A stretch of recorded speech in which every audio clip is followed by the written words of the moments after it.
Katie. We have The Clue in the Diary. We are on chapter 20, A Surprising Victory. While the cousins had been asleep, Nancy had taken matters into her own hands. Her mind had been too active for her to feel sleepy. As she watched, first the woods, then the driveway, then the burned house, she suddenly became aware of footsteps. Maybe that's Ned, she thought hopefully. The masculine figure was still too far away for Nancy to be able to discern who it was. While she waited with bated breath, the man paused. She was about to awaken Bess and George when it occurred to her that they might speak aloud and warn the oncoming figure of their presence. As the man turned toward the burned house, Nancy was in a quandary. She did not dare rouse her friends, yet she wanted to follow the intruder. She must find out who he was. Ned, come to help her, an inquisitive neighbor, or Felix Raybould. Leaving her friends, Nancy began to follow the man. Stealthily, she crept nearer the ruins, dodging from tree to tree. She was glad there was no moon, for the darkness afforded protection. When she was only a few feet from the man, Nancy paused. He turned on a flashlight.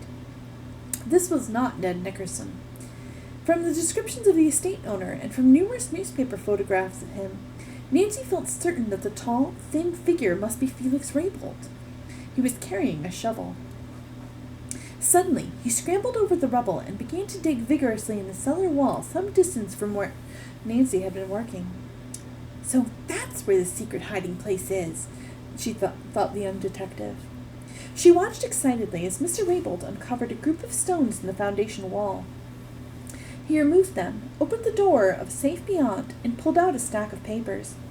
To Nancy's horror, he laid them down and set a match to the sheaf. "It's evidence against him," Nancy said to herself. "He can't destroy it." Instantly, Nancy sprang forward. She grabbed the shovel and beat out the flames. At the same time, she cried, "Mr. Felix Raybould, you can't burn those papers!" The man had started violently and staggered backward. Nancy caught him by the arm, saying, "Why have you been hiding?" Almost at once, Mr. Raybould recovered from the shock of the unexpected encounter and jerked himself free. For an instant, he looked at Nancy in a blank amazement. "A snooper, eh?" he sneered. Without warning, he grabbed both his flashlight and her own. He turned and started to run across the grounds. "Get out of my way! Mind your own business!" he warned. Nancy darted after him, but he definitely had the advantage of being familiar with the area. Her only chance to capture him lay in the possibility of his turning toward the place where she had left Bess and George. She must arouse them.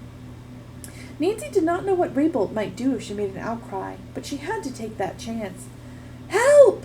Help!" she screamed. Bess and George, having heard the shrill cries for help and approaching footsteps, were now convinced that Nancy had uttered the cries and that she was in danger. "Oh, what shall we do?" asked Bess. "The screams seem to come from near the ruins." "Shh!" George warned. "Those footsteps coming up the driveway.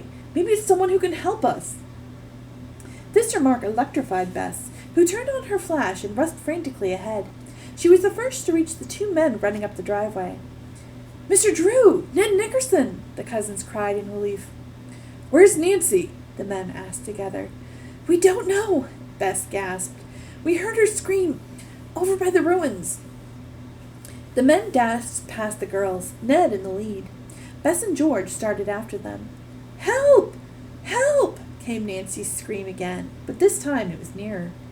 Suddenly, a man's figure burst from a clump of shrubs at the bend in the driveway. He saw the approaching group, too late to stop. He could not turn, for Nancy appeared directly behind him. He veered off to the lawn. "Hold on there!" Mr. Drew commanded sharply. "Dad!" Nancy cried out, and an instant later she recognized the second figure. "Ned!" Felix Raybould was easily captured. The appearance of the two men convinced the estate owner that his game was up, and he made little protest as they led him to Carson Drew's sedan. "Nancy, you girls had better come with us," Mr. Drew suggested. "You can return and pick up your car later." They agreed readily. "Where are you taking me?" Raybould muttered as he got into the sedan. "To jail," Mr. Drew told him tersely. "To jail?" the prisoner shrieked. "I haven't done anything." "Maybe not, but an innocent man is being held there in connection with your disappearance. You must exonerate Joe Swenson at once from having had anything to do with your absence or the fire." "Swenson?" echoed the captured man. "He—" Raybold broke off and slumped down in the seat. He looked sick and beaten. His face was grimy and unshaven, and his clothing torn and stained. "How in the world did you and Dad get here at the psychological moment?" Nancy asked Ned. "Well, I'd been gone from home since the morning," Ned explained. "This evening I drove to River Heights to see you. Mrs. Gruen told me you had gone to Mapleton, and said she thought I was with you. I telephoned Mother from your house, and she gave me your message," Mr. Drew added. "When I returned home, just as Ned was leaving, when I heard what you were doing, I decided I'd better come along." At the jail, Foxy Felix did not even appear to be flustered about the situation. When questioned by the officials, he admitted that he had had an appointment with Joe Swenson, but said that he had been outside the house at the time of the explosion. "Isn't it true that you had explosives illegally stored in your cellar?" Nancy asked him. Raybold nodded. He claimed the explosion and fire had been accidental. When asked about his disappearance, he gave an evasive explanation. He said that he had been stunned first, then had staggered off into the woods. "And vanished," said Carson Drew. "You carry a heavy life and fire insurance, I presume, Mr. Raybold. Your wife could have collected the money and met you later in some faraway place." The telltale flush on Raybold's face told the lawyer that Nancy's and his supposition had probably hit its mark, but Raybold confessed nothing. They judged that Mapleton had become too unfriendly a place for Foxy Felix. His enemies were numerous, and he no doubt lived in constant fear of physical harm. The fire had given him an opportunity to slip away quietly. "Guess we can't hold him," the captain told the Drews. "This clears Swenson beyond a doubt. Sorry we arrested him, Miss Drew, but you must admit the evidence pointed his way." Joe Swenson was brought into the room. He was overjoyed about being freed, and at first could scarcely believe the good news. Tears came to his eyes as he thanked Nancy and her friends for all they had done. "It's a shame that Felix Raybold can't be held," Nancy said. "Isn't there any charge to keep him here?" "I'm afraid not," her father returned. "Everyone knows this man has swindled people, including my client, but we have no proof. We need papers, letters." Suddenly, Nancy grabbed her father's arm. "I may be able to produce them," she said excitedly, and told about the papers which Raybold had tried to burn, but she had managed to save. "Excellent," said Mr. Drew, as Bess, George, and Ned gasped in astonishment. "We'll go there at once with an officer if Captain Johnson agrees." The captain called a lieutenant and said that the man would accompany them to the burned estate. Mr. Raybold, he added, would have to remain at headquarters to await the arrival of the papers. The others hurried outside and drove off in a squad car. When they reached the ruins, Nancy pointed out the exact location of the safe. The police lieutenant quickly gathered up the records that Raybold had started to burn, and also some papers which the officer found in the safe. When the Drews and their friends reached headquarters, they were amazed to find that Mrs. Raybold had arrived. She was admonishing her husband not to admit anything. Captain Johnson handed the papers to Mr. Drew. "Please look at these," he requested, "if they have any bearing on this case." Felix Raybold jumped from his chair. "Don't read them! I admit I paid small sums to inventors and promised royalties I never sent, though I sold their ideas for large amounts. I'll give the restitution to every one of them." "Felix! Felix!" his wife screamed. "Don't give in!" She glared at Nancy. "Oh, look at all the trouble you've caused!" Raybold appeared not to hear her. "I'll pay everyone, even if it takes my last cent. I'll do anything if only you won't send me to prison."